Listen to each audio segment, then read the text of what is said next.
திராவிட இயக்கத்தையே நசுக்கி விடலாமா என்று சில புல்லுருவிகளும் தமிழின துரோகிகளும் அண்ணாவையே கொச்சைப்படுத்தி மேடையிலே பேசுகிறார்கள். அறிவாசான் தந்தை பெரியாரை, அதாவது prophet of a new age என்று யுனெஸ்கோ சொன்னது. புதுயுகத்தினுடைய தீர்க்கதரிசி அண்ணா என்று யுனெஸ்கோ அவருக்கு பட்டம் சூட்டியது. அப்படிப்பட்ட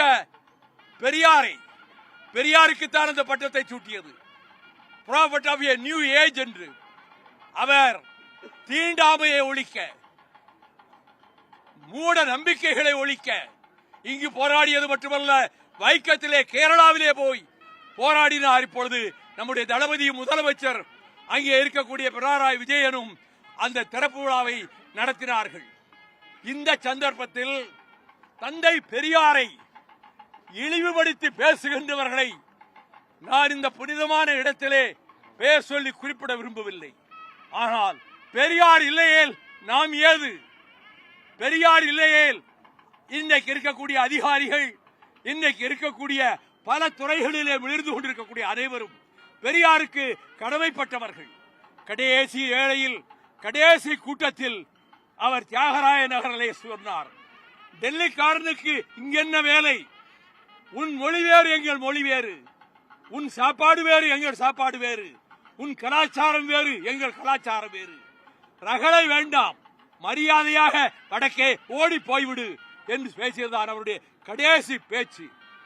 அவர் தமிழக தந்தை ஆதித்தனார் தஞ்சையிலே தமிழ்நாடு பிரிவினை மாநாடு நடத்திய போது தந்தை பெரியார் அதை திறந்து வைத்துவிட்டு, இனி ஆதித்தனாருக்கு பக்கபலமாக நான் என்றும் இருப்பேன் என்று தந்தை பெரியார் அவர்கள் அந்த கூட்டத்திலே பேசினார்கள்.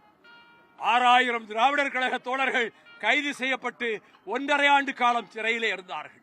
ஆக தியாகத்துக்கும் பொது வாழ்விலே பொது நலத்துக்கும் அவர் வசதி படைத்தவர்தான். அத்தனையும் கட்சிக்குத்தான் தந்தார்.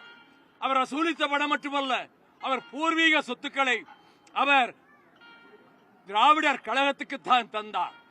அப்படிப்பட்ட அறிவாசான் தந்தை பெரியாரை நெஞ்சிலே பூசிக்கின்ற எங்களுக்கு ஒவ்வொரு வார்த்தையும் இதயத்திலே ஈட்டியை சொருகியதை போல பெரியாரை பற்றி இவ்வளவு காலம் யாரும் பேச துணியவில்லை. இப்பொழுது ஒரு சிலர் புறப்பட்டிருக்கிறார்கள். நாங்கள் அமைதியாக இருக்கிறோம். எந்த கலவரமும் கூடாது, எந்த வன்முறையும் கூடாது என்ற வகையிலே இளைஞர்கள் நிறைய பெரியாரை பற்றி இப்பொழுது படிக்கிறார்கள், தெரிந்து கொள்ள விரும்புகிறார்கள். அறிஞர் அண்ணா இல்லையே இந்த தமிழகம் இல்லை.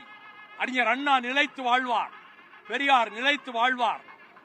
1000 ஆண்டுகளுக்கு அவர்களுடைய பெயர்கள் பதிவாகி இருக்கும் வரலாற்றிலே. செய்திகளை உடனுக்குடன் தெரிந்து கொள்ள உடனே சப்ஸ்கிரைப் பண்ணுங்க.